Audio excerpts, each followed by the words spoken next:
So we are standing back on the farm in Longfield where we're building 8 detached bungalows, and we wanted to just give you some more insight into how we got to the point of having the beam and block flooring down and soon to be receiving the timber frame. And it goes all the way back till last August when we started spending money on the site on surveys with consultants.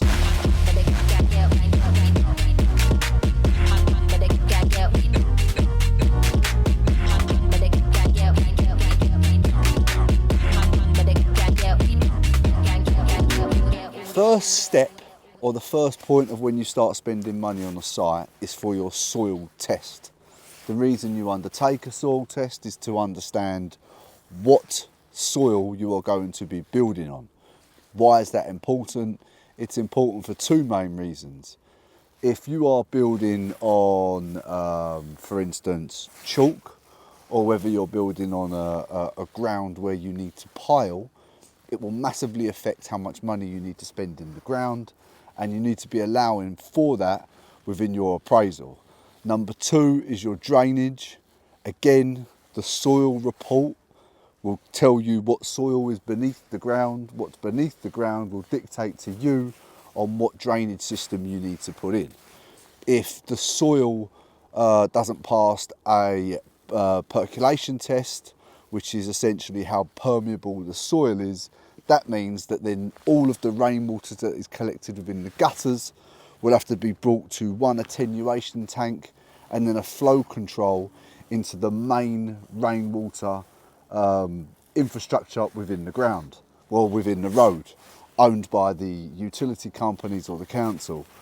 It's important to understand what is in the ground and what you have to spend, because you don't want to come and buy a site of 8 units where you've actually got to spend another 15 grand per plot in the ground, and you don't understand that until the point of exchange.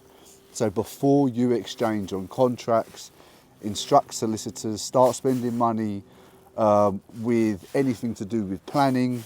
Soil test is where it all starts. Many sites become commercially non-viable due to what is in the ground. Number one, don't forget that. November, we started demolition. First part of demolition would be your asbestos removal.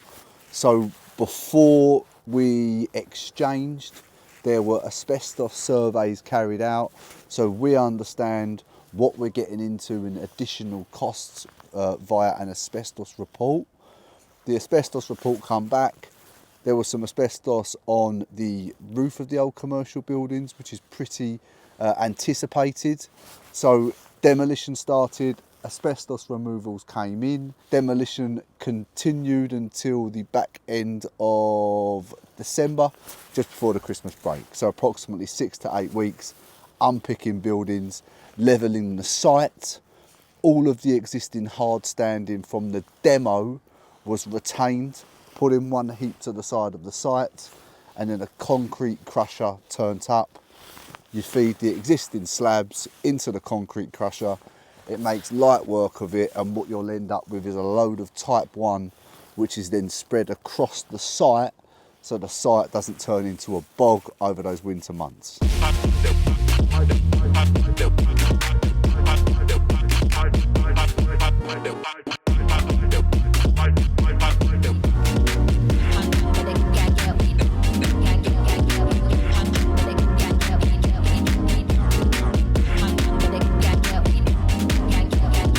We come back to site after Christmas and New Year, and it was cold, and we carried out the archaeological dig. The archaeological dig is a planning condition that we must get discharged pre-carrying on construction works.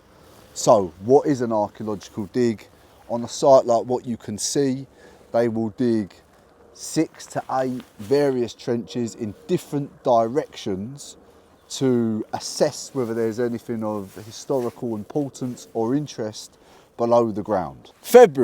On February we come into doing the groundworks. So demolition done, archaeological dig signed off.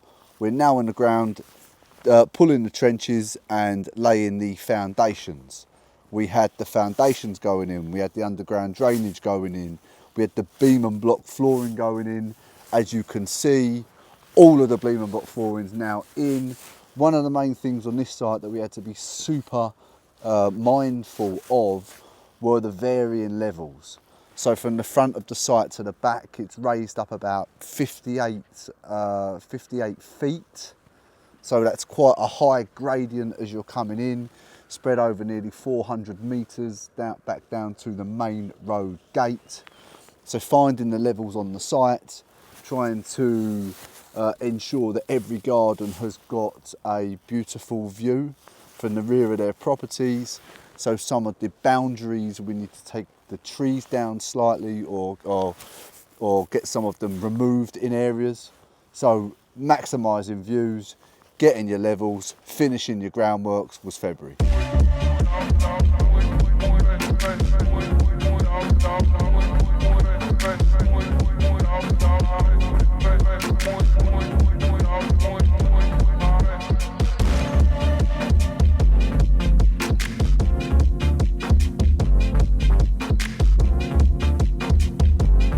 Fast forward to today, we are in the middle of March. We're waiting for the timber frame delivery, which will be being delivered to site from the 24th onwards.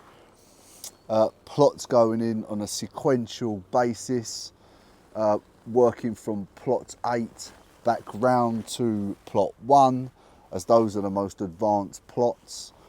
And we will be probably 4 to 6 weeks before all of the shells are up, and we'll be putting the roof on and getting inside just in time for summer. It's been a journey so far on Orchard Farm, going back to eyeing the site and spending money on soil surveys back till last August.